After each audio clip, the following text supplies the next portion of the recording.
Success transcends cities. As one of the world's most respected business leaders, I know what it takes. Join me now as I sit down with fellow leaders and we share our insights into how you can be successful. My name is Jeffrey Hayzlett, and this is All Business.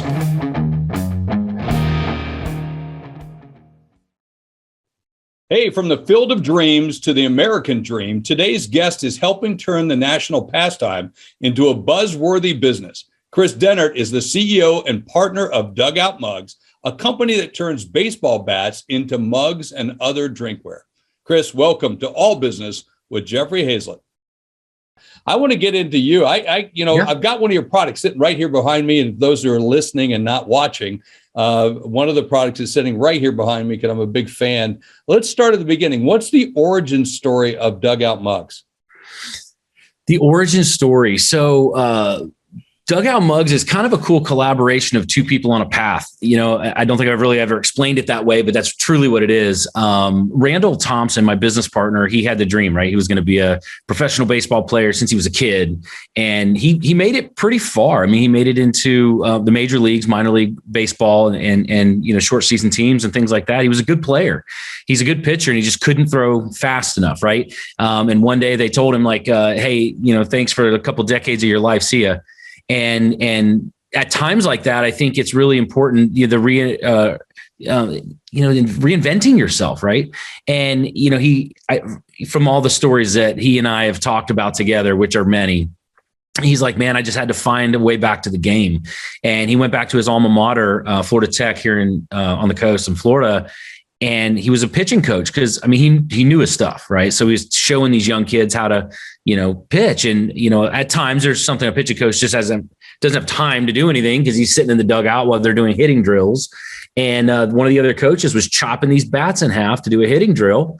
This guy, Matt, and the barrels were sitting around the dugout. And, Randall's just a curious, quirky mind. I mean, I love the way it works. And he saw it. He's like, yeah, I could turn that into a mug. And now that I know him, I can see that thought happening in his head, and he's very determined, right? So I can imagine him picking it up, just leaving practice, right? And he took it home with a drill, and he got to work. And like I said, he's super diligent. He kept trying to build this thing out. And I mean, the iterations of it were just terrible along the way, but he saw it in his head, right? And he just continued to build that. And that was his path. And my path, I've had 7 or 8 different companies along the way. And I'm just an entrepreneur for about 15 years now. And I went through some health issues and I was, I threw up some prayers. I'm like, look, okay, I need somebody in my path that allows me to do what I do absolutely best. And we can run with something that's experiential and fun and exciting, right? Because I was too busy chasing the money. I wasn't chasing the happy. And Randall came along. He's like, man, I got this really cool idea. And I think you're the guy. And I said, look, man, if you're willing to go all in, I'll go all in. I had a restaurant, had some other stuff going on. And I said, you need to quit your job, because he had a job, you had to make money. And he's like, okay, I quit. And I was like, all right, well, I'm done with the restaurant. And then that was 5 years ago. And that's how DugOut Mugs came to be. It was originally called Thompson Mug Company.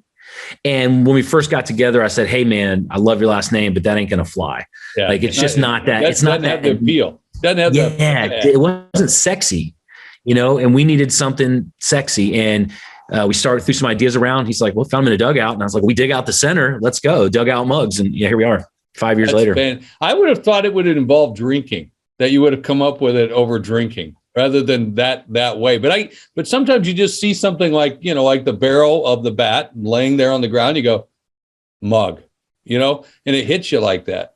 Yeah. I would have never thought that. But again, that's part of Randall's magic. He's a creator, and I'm a sales guy. And the two of us were like, yeah, this is going to fly. The other piece of it I think is interesting is, here he was, this professional player, or all of us were doing something, and all of a sudden it comes to an end. And you think, well, my life as I know it to be over. And it's not. That's just got you to where you are at today. That's why I tell people, as an entrepreneur, you're going to fail so many times. But the key thing is to keep winning fast, not failing fast, because we're going to fail. And all of those experiences get us to where we're at today. What did you learn from the restaurant business that is helping you here? to touch on one last thing, and I think it's important differentiator, it's the identity, right? Mm-hmm. People have this mixed identity from what I'm doing to who I am.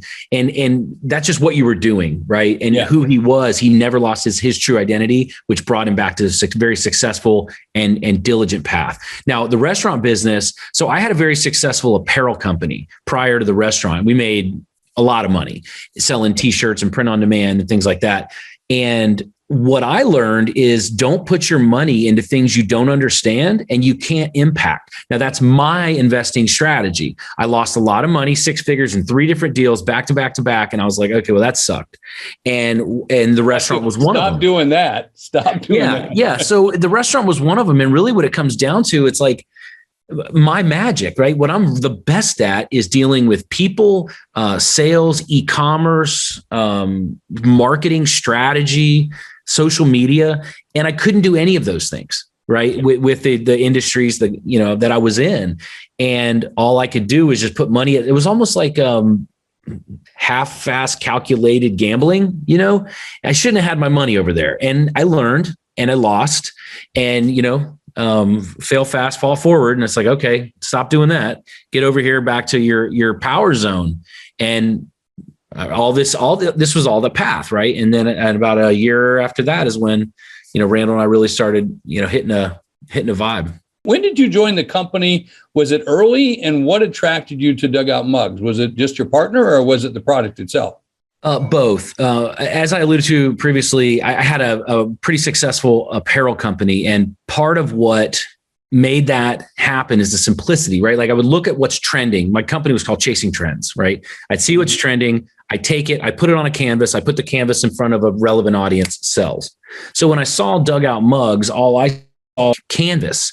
Randall at the time was overthinking it. And I was like, listen, man, this is the blank canvas. Let's find out who wants to buy it. Let's find out what they want on it. We put it on there and we put it in front of them. And I mean, we had 1,200% growth first year, but I think what really attracted me, I went through a health thing and I asked for this. I prayed about this. I said, listen, put something in my path that I need. And I wasn't so busy that I couldn't see it when it got there.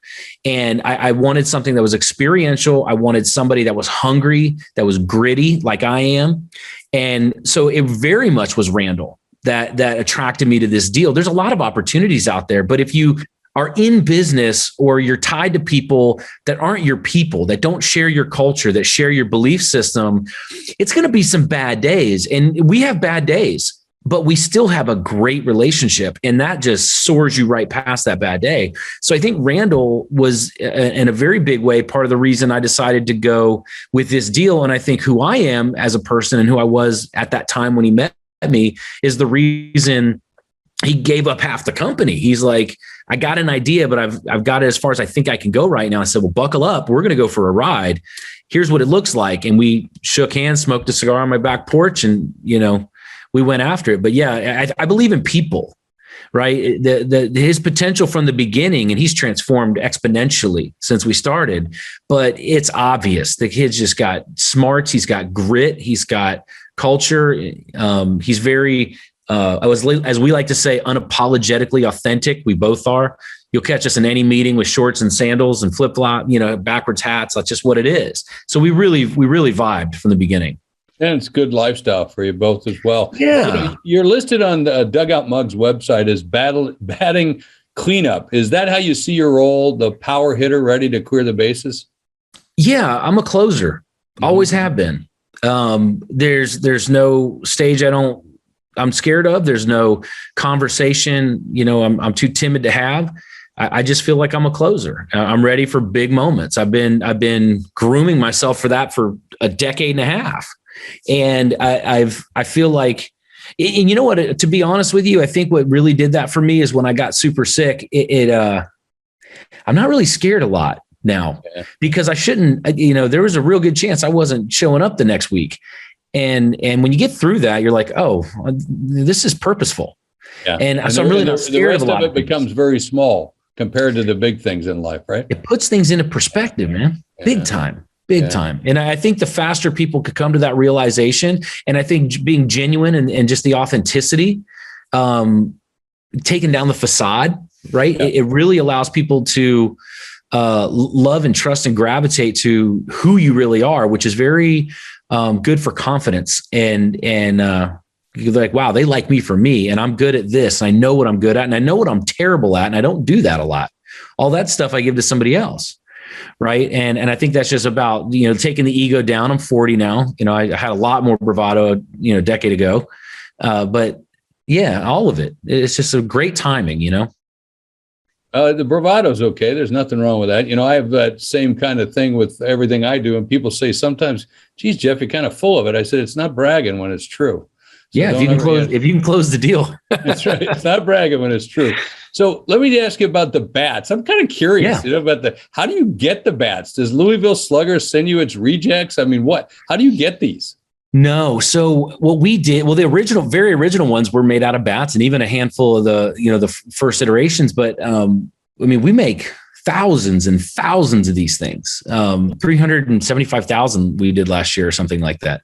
And we take the same billet that makes a bat, like it's on its way to being a bat, but we get it and we turn it into 3 barrels instead. And we have all the equipment that lathes it and drills them out and things like that, because you also don't want to use jeopardized wood. So we've made some. I think it was Stan Musial's family sent us a bunch of his bats that were autographed, and we turned those into mugs and openers and things like that for them. And we've gotten some bats from like Juan Soto and Derek Jeter and things, but it's not scalable, right? And 2, it's extremely wasteful, and the wood could be jeopardized, or just a plethora of things. So we said, what's the most scalable thing we can do? And it is take the billet, make it into 3 barrels. And then we just started making the other smaller products, the shot glasses, and different products that you make. How difficult was it, and maybe how expensive was it to get licensed by Major League Baseball? I'm kind of interested in that side of it. Yeah, a lot of people ask me that, and it is not easy in most cases. However, one of my strong points is my network, right? And there's a company that even to this day I have a little bit of equity in, and it was already licensed with Major League Baseball Players Association, because there's differences. Right. The players are the players, then the MLB is the teams and minor and Hall of Fame and things like that. So I already had a foot in the door with one of other companies. I said, hey, what's up? My name's Khris. I'm one of the owners of XYZ company, and I need a license. And we had a license 90 days after we got going. With the Players Association, I painted a picture that they could vividly see. And I knew how to get there. I needed them to believe I knew how to get there. And they did. And we did 5X what our minimums were with them. Like, well, you guys got to do X dollar. We did 5X that after about 7 months. So it just blew it out of the water. And so then when I made the call, it's stepping stones, right? So I took this data and we reached out to MLB, and they're like, oh, sorry, guys, we're already good on drinkware. It's like, nah, we're not drinkware. We're, number one, we're kind of a collectible. Number 2, it's a premium product. Number 3, I know what I'm doing. And I showed them our numbers, and they said, well, in that case, if you want to do minimum guarantees or $200,000, $300,000, thinking that it was going to send a little cup company away. I said, send me the contract. Let's go. And that is the belief in who we are, who we had on our team, who Randall is, who I am. And to date, I believe we might be the fastest growing licensee in Major League Baseball in 20 years. We're just doubling up year over year over year. That's not easy to do. You see that the way it's done, and to even break into it. But I do like the point that you mentioned. You said proof points. You proved yourself. Yeah. And that led you to the next stage. Yeah, we don't go into it in a boastful way. We know we're big on data. You wouldn't think a couple guys that are in flops and backwards hats and selling cups are very big into data, but we are. And what it does is it shows us with pretty good clarity where we're going. So we know we know when to put our money where our mouth is. And when you do that, what can they lose, right? And what happens is they gain one of the strongest licensees they've seen in a long time, because we showed up, we closed the deal. Kind of curious about the marketing.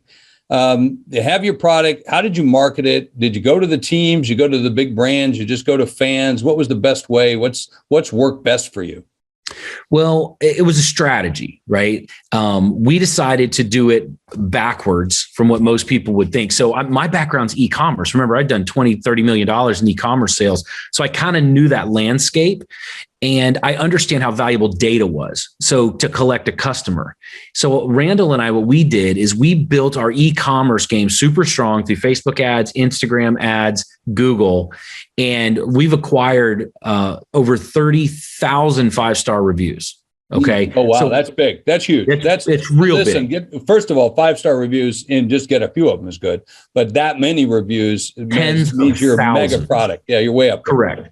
Yeah. So then what we've done, so after about the first year, everybody's buying our product and company, all the team, because we're in all 30 stadiums, we're in all 50 states, we're in 7 countries now. So a lot of these places were, we didn't let them sell our product. Right, which they hate because that's kind of the path everybody takes, and they have the control. It's like, no, Bed Bath & Beyond early on sent me some terrible terms. I'm like, nope, sorry. Fanatics even like the terms. I'm like, no, that's not going to work. Right. So because we have it, we know what we're doing internally. So now we've grown it to a brand that we've decided that the path, the first 5 years were us. The next 5 years are going to be take what we've built, this brand that we've built, and now you guys take it to your market simultaneously. So we actually just inked the deal in the last couple of weeks with Dick's Sporting Goods. So we're going into 98 Dick's Sporting Goods. As a test, I think very short order will be at about 400. Pro Image Sports, we have talks going on with a number of other big box. Fanatics just came on board and did a very significant test with us. I think they're going to blow it out of the water, and then that's going to be exponential growth as well. And there's a number of markets that are prime for our product, because we've built what we've built. And now they have a credible brand that people know, they trust, they know we make quality product, just everything, right? We built this, and now you can have it. You can't have it until we're ready. And now we're ready to pass that along.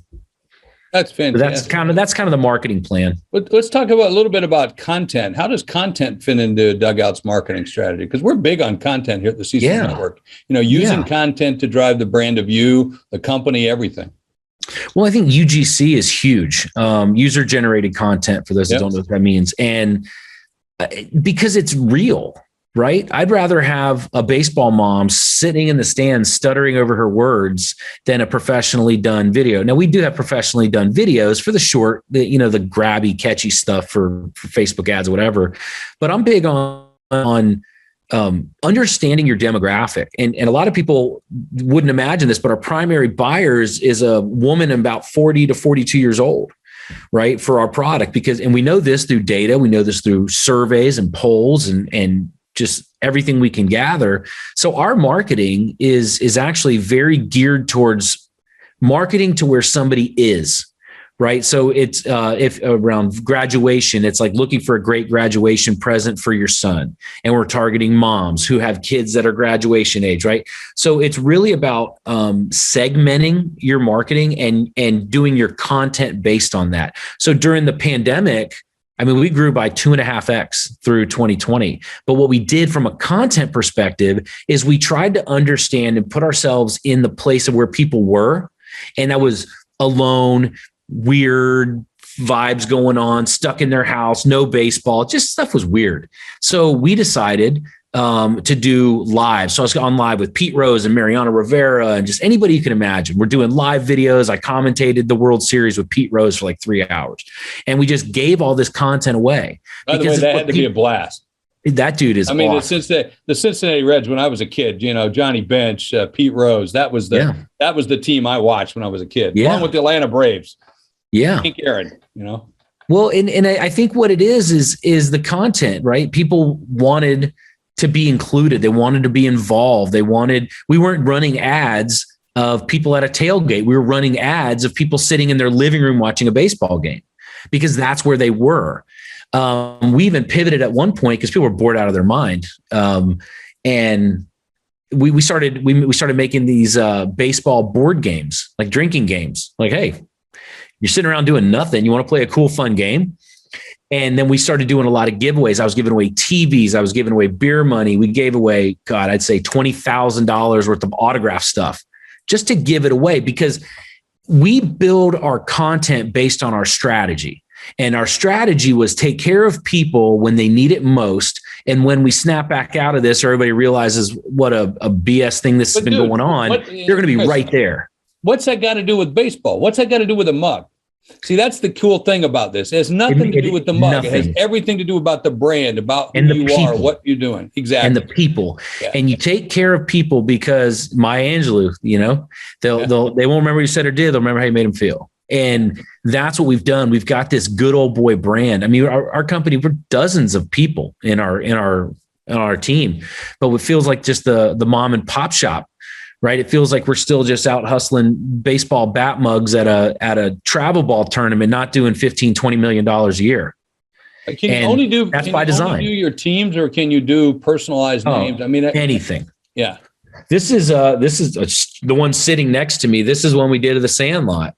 Oh, the movie. Cool. Yeah. So they're all signed by David Mickey Evans, the writer, director, narrator. He's a good buddy of ours.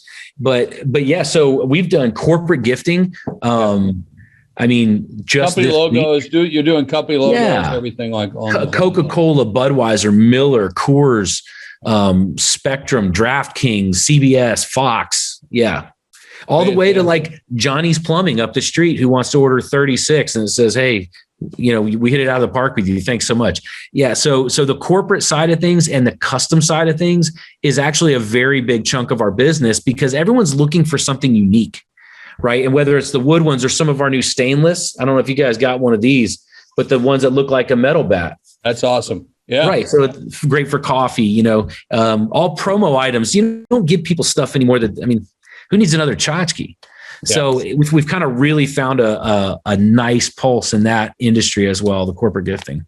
Well, Khris, it's a pleasure. And of course, love to see the home run by you guys. And anytime a business makes it is always great. And glad to see you guys doing so well. I want to thank you very much for being a part of the show today and be a part of All Business with Jeffrey Hayzlett right here on C-Suite Radio. Hey, at the end of every show, I like to talk about what I learned, lessons learned, in this case, from the dugout. I learned that it takes more than just passion. Now, passion might be a part of your business. You got a passion for baseball. That's how Khris and his partner got into the business. But what took them beyond that was the belief in taking care of people. By putting people above profits, they focused in on their business, and of course, it soared. And of course, like every business, it has a little failure along the way, but it's pushing past that failure to find the right things for the right reasons at the right time and build that community. And they use content to do that. That's what I learned right here on All Business with Jeffrey Hayzlett on C-Suite Radio and C-Suite TV.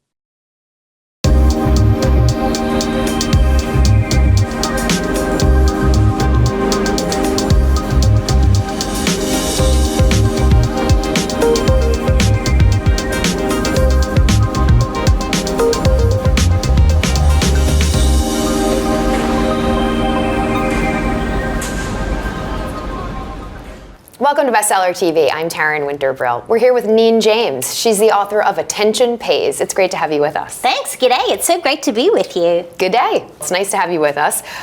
The book grabs you because immediately I'm thinking, attention pays how? In what way? Does it pay off monetarily, figuratively, literally? What do you mean by that, attention pays? Attention pays when you think about it. Attention is like a currency. And so the more that you invest, the more that you get return. So think about it in a business sense. When you really give attention to your customers, your clients, your patients, they want to come back because you become top of mind for them. Right. So there's obviously the add-on sell opportunity. There's the increased satisfaction scores that you get. But attention pays also really, I guess, is beneficial when you think about talent. If you're trying to attract and retain the top talent, what you can do is say, this is the company to work for these reasons. And when you're paying attention to your team, to your employees, they're happier, their satisfaction scores go up as well. Right. And then personally, think about it. When you actually pay attention to the people in your life and make them feel important, they stay around with you longer. And I think that has some amazing benefits. So attention pays is personally, professionally, and it's even globally. So it's across the board. Absolutely. And tell me about the genesis for writing this book. In your personal experience and in your background, do you feel that attention in these three capacities really isn't being paid, or it's not being paid enough? I think it's a combination of everything. I think we think we're paying attention, but we're not. And I've always been known for my work in productivity, and I always believed that was important. But I do believe that you can't manage time. Time management's out the window, and that makes no sense to me. It's not that we have a time management crisis, we have an attention crisis. People aren't paying attention anymore. They're distracted by their devices. They're trying to be everything to everyone. They're trying to get everything done. They have never-ending to-do lists, but they don't actually feel like they're getting anything done. Right. And what busy I realized, doing nothing is what I say. Busy doing nothing. We're all busy doing nothing. Busy is not necessarily productive either. Yeah, you're in motion, but you're not accomplishing anything. Right, and I think we're busy like a badge of honor. Have you ever been at an event or a party or at work and they're like, oh my God, I'm so busy. We try and out-busy each other. It's crazy, right? But what I do believe in is when you really gift someone your undivided attention, your relationships increase. When you gift your attention to your customers, to your clients, they think of you, they refer you. And when we pay attention to what's happening around us in the world, we can certainly protect things so much differently. We can be much better stewards of the resources we have. Mm-hmm. So I think for me, productivity is important, but it's attention that's critical. And that one's not negotiable. Right. I think there was a New York Times article a few years ago, but it was all about this idea of we're all so busy. We're so busy, but you're not, because it's a choice. I mean, you're busy, but there are levels to it. And it was a very unique editorial on this idea. And you and I get 1,440 minutes in a day. That's it. You don't get any more than me, right? Mm-hmm. But I think we have this concept, we're so busy, but people aren't really busier than each other. But I think we need to stop the crazy. And that's why I do believe that when you pay attention, attention pays.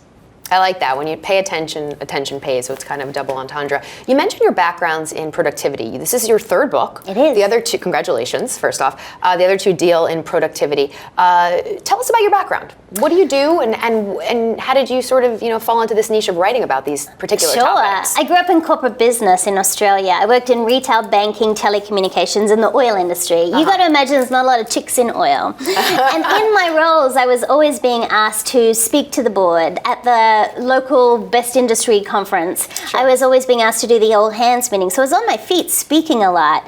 And then someone said to me, you should be a speaker. And I was like, oh, can you make any money out of that? Well, apparently you can. And so I started speaking and I realized I needed to have true thought leadership. So I started to research areas that I was focused on, including productivity. That's how my first book was born. Okay. It was the combination of an enormous amount of blogs and articles I'd written, and I put them in a book. And what was fascinating was productivity is really important, but I realized attention is the evolution of productivity. And that's how Attention Pays was born. So my clients, predominantly corporate, I work with a lot of corporates, associations, and what we found was that when we could teach the leadership to pay attention to what really mattered, they got the results they wanted. When we could get our teams to pay attention to each other and to the client and to leadership, then they got the results they wanted. So it's like this ripple effect. And that's why I think it's so important. So my background was corporate. I still love playing in corporate. And I set up my own company. I've been an entrepreneur for, 15 years or so now. Excellent. And at this game, I've been speaking for the same amount of time. And I love it. I mean, I get paid to talk. It's amazing. It shows. It absolutely shows. So what do you think the biggest mistake is people are making when it comes to paying attention, Neen? Because I think a lot of us think we are paying attention. Sure. And I think what's happening is we feel like if we are with someone, we are paying attention, and that's not necessarily true. I think what we have to do is get super diligent about putting away the devices that are distracting us. Yet yours is sitting right here. It is, as a prop, just as a prop. Can we get that offset, please? Right. But there's this research that also shows if you have your device on a table when you're sharing a meal with someone, they actually think that they're less important to you. So it's I agree. Interesting to have just technology. Just the presence of it, even if you're not even checking it. Sure. So I think that what's happening is the reason we don't pay attention is we're so distracted. We're distracted by the devices that we carry. We're distracted by the to-do list that's in our head. We're distracted by the multiple meetings. We run from one to the next. We get to the end of the day and we go, woohoo, now I can do my real work. You know what I mean? And so we're trying to answer our email while we're walking between meetings. And so I think what's happening is people have stopped their ability to actually look up and look someone in the eye. They've lost the ability to have conversations. Have you ever been in a conversation with someone and you ask about the weather and all of a sudden they go to find out the weather? Yeah. And I think the default position, I think they want to be helpful. But I think what's happening is they've become so addicted to their technology that they've missed and they're disconnecting from people around them. So what would you say in that scenario, instead of looking, just saying, oh, I don't know? Yeah. Or and just saying, who knows? and then keep the conversation going. Like, I think what happens is, in our pursuit to help out the other person, we have to think about, okay, maybe it's not that important, and keeping my connection with you is. So we have some rules with some friends of mine and some clients. Sometimes with friends, we'll play phone stack. So everyone puts their cell phone in the middle of the restaurant table, and then the first person to touch it picks up the check. So it's an easy way to keep people engaged. That's a great tactic in general. If you're going out to even a birthday dinner, next birthday dinner I might say, okay, first things first, everybody put their phone in the middle of the table, and one of my clients, they have a basket outside their meeting room, and so everyone puts their cell phone in the basket, then they go into the meeting, and then everyone's engaged in it. So it's not that I'm anti-devices, I'm not, but I think we need to give them a place. Yes. And it's a tool. It doesn't rule our life, it's just a tool for our life. And so I think when it comes to thinking about attention, it's about stopping, being present, looking someone in the eye, listening intently, and that's what I call intentional attention, because I think it's intention that makes attention valuable. So does a lot of the book deal with this digitalization, our attention span, and how it relates to this whole There's definitely strategies in here for you at work, at home, and in your community as well, because as you know, leaders today have so many roles. They are often raising a family and looking after people, whether they're little people or older people. They often have leadership roles where they have people who are really relying on them for input and attention and objectives. But they also often serve in their community, their church, their temple, on a board. And so they wear all of these hats. So there's tools and strategies in here for each of the areas of your life, personally, professionally, but also globally. And you talk about the commercialization of attention. What do you mean by that? Well, think about it. Businesses, celebrities, they make their money vying for our attention. Like, we're paying for their lifestyles, and they're quite happy for that to happen. And so I think what's happened is attention's got a bad rap. People think of it as this look at me selfie stick culture, and I want attention to be a great word. I want it to become a positive word. So I really want to make a movement to making attention a positive thing. But when it comes to commercializing your attention, businesses know that when they pay attention to their customers tell others. Their customers come back. Look at great institutions like High Point University, run by the president, Dr. Nito Cobain. He's one of the case studies in the book. He is a walking role model of intentional attention. What's fascinating to me about Nito is he understands the importance of just thoughtfulness. Every single student who approaches Dr. Cobain, he knows their name. Wow. He's not even their teacher. Are they wearing name tags, though? No, but this is what's so amazing to me. He's the president of the entire university, but what he knows is it's about being thoughtful and making sure that individual student knows that they're valued at that school. And those schools, obviously, you have to write big checks. So companies that have paid attention to this, Viacom, Comcast, where they're actually, think about it, they're paying for their customers, their consumers' attention, but the ones who do it really well get the repeat sale. They attract and retain the best talent, and they make their objectives. So you mentioned a company like Viacom. So tell us about some of these bigger name entities that are doing this really well, and what were they doing, and what are they doing now? Yeah, I think there's some companies that I've loved working with just to watch the way that they're really focusing their leaders and how they're paying attention to what matters.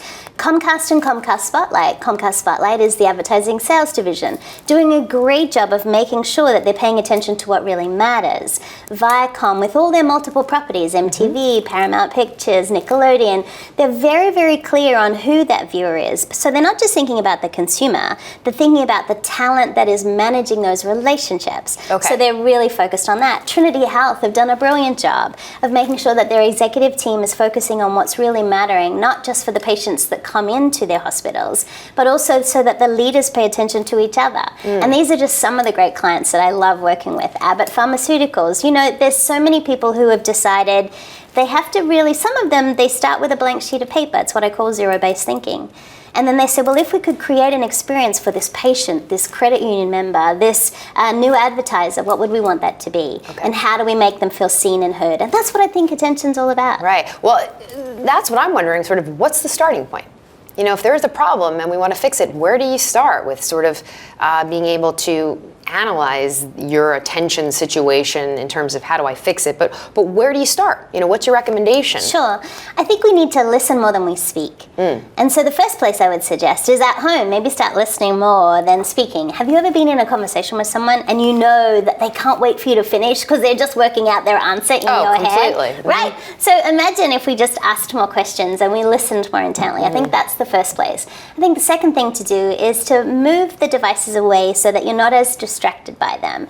I wonder if you've ever walked into your boss's office and all they're doing is typing on their computer and not actually looking you in the eye. Imagine if they stepped away from their computer. Imagine if they looked up and had a conversation with you and listened to what you really want.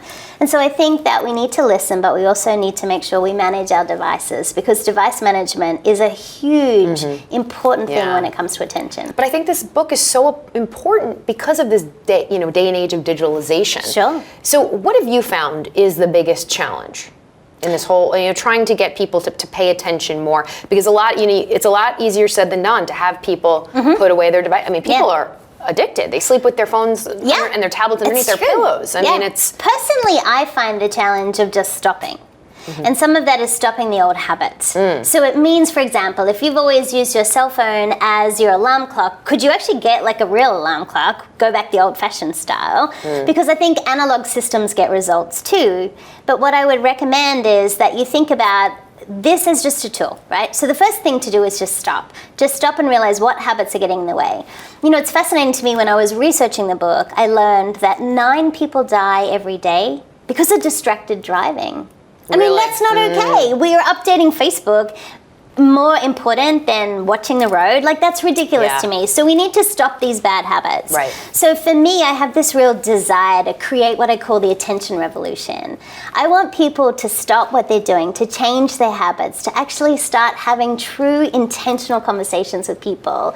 And that means that, you do have to look people in the eye. It also means sometimes you have to say no to things, no to the meeting, no to the conversation. And you mentioned looking people in the eye, because you make a distinction in the book about an eye connection versus eye contact. What is the difference? Well, think about it. When you go to purchase your coffee, the person may look at you, they get what they need, and then they go back to what they're doing.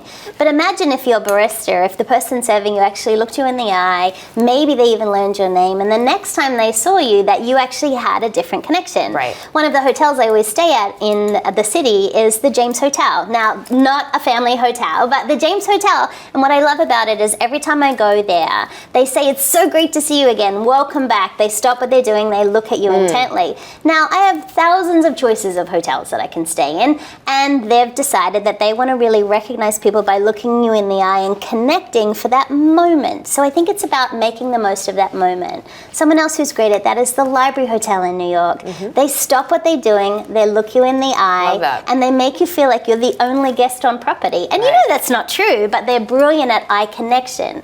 I think it's different. It's holding that moment with that person, because we want to create that one moment, that one significant interaction with them. And I'm curious about if you are in a successful company, if you're a C-suite member driving a successful company, how do you deal with diagnosis? How do you know if you have an attention problem? What if your company's all in all successful, but it could be better, but you're not aware of that because of your attention deficit disorder, so to speak? So how do you go about diagnosing it? How do you fix it if you don't know if you have a problem? It's such a great question. Look at the numbers. So the numbers I'm talking about, you might be making your sales targets, but what are your retention numbers like? What are your internal employee satisfaction scores like? What are those numbers? Because that's a really good indicator for you as a leader into how people are viewing things. Many of my large media companies do the same assessment every year, and their leaders are incentivized based on the scores. So you can then tie that into the remuneration. So look at the numbers would be the first thing that I would do. But the other thing that I would suggest you do is try one meeting as a leader without your device. And then notice, do you actually pay more attention? Are you listening more intently? Are you more focused? And then if you're trying to achieve something like brainstorming a new solution for a campaign for a client, or a new strategy, or a new way to manage a project, think about a device-free meeting, and then diagnose, is it more productive? Are people more engaged? Do you get more ideas? Just try one. I think it should be mandatory. I mean, all hands meetings, small meetings, just everybody leave your phone at the door, and we engage and we make eye connectivity. Right. Now, here's the other thing. If you have a workforce, a team of people who are really addicted to their cell phones, you want to look for opportunities where you can engage them in that as well. So this is not to contradict, it's actually to engage. Sure. So give people things to do if devices are going to be part of it. Allocate someone to be taking the notes and minutes. Allocate someone to do research pieces. Have someone who's on social media who's capturing everything. So this can be a brilliant way to get attention as a business when done well. It can be brilliant if you know how to use it with the employees that you have, but make sure it's not replacing interaction and conversation and relationship building. It's a terrific read, and it's such a vital topic nowadays, so important in this digital world we live in. But I just love that you talk about paying attention personally, professionally, globally, and pay attention, attention pays. And I just love the connectivity of it. So it's terrific, and the title really grabs you, and I like the red cover. Thank you. Thanks for joining us from down under. It's an absolute privilege. Which is more like Pennsylvania now. Which is still kind of under New York. But, thanks again for being here. My pleasure. Lovely to be with you. And if you'd like more information on the book, just check out our website. It's c-suitebookclub.com. That's c-suitebookclub.com. I'm Taryn Winterbrill. Thanks for watching. We'll see you next time right here on Bestseller TV.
Welcome to C-Suite TV Insights. I'm Greg Greenberg.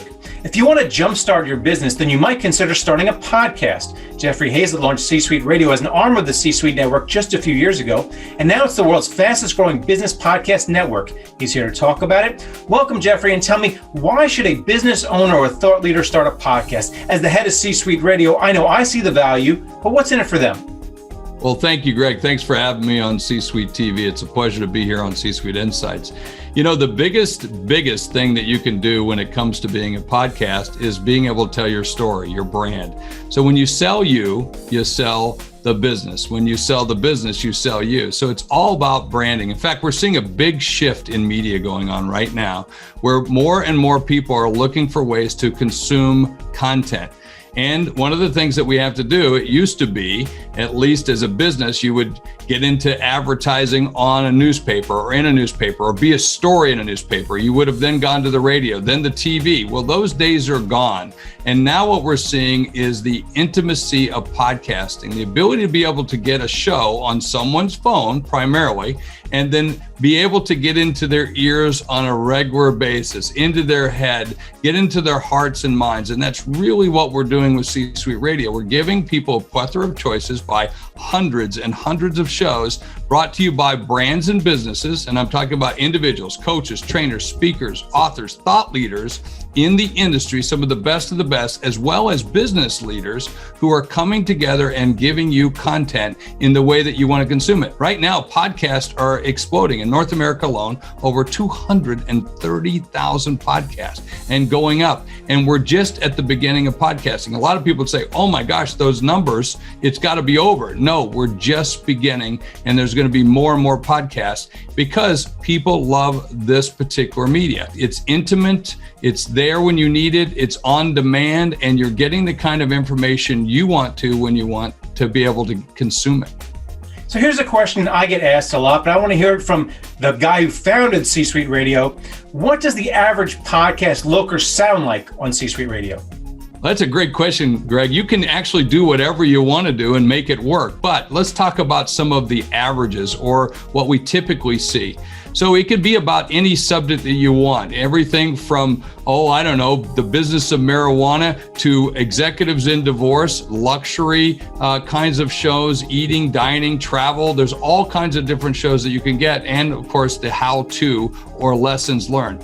The typical business podcast today is between 22 and 27 minutes. That's typically what we see from a business podcast. Now, you can have those shorter. There are some podcasts that are only a minute and a half. Some are 5 minutes, but by and large, most podcasts fit between that 22 and 27 minutes. Typically, it's interview format, as opposed to most consumer shows, which are usually double that length, and they typically are narrated by one person and or focused in on more consumer type of topics. So business podcasts are strictly that. They're business, lessons learned, things you should avoid, things you should do better, all about acceleration growth, and everything from a little education, some motivation, some inspiration, and even monetization.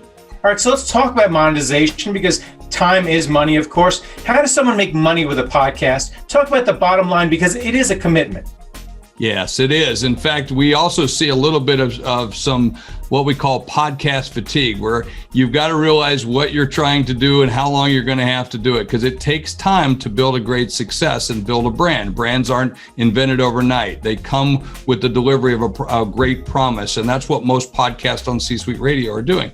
There's a number of ways that you can monetize your podcast. One, simply sponsorship. You can have sponsorship of your podcast. Someone wants to have the naming rights to your podcast.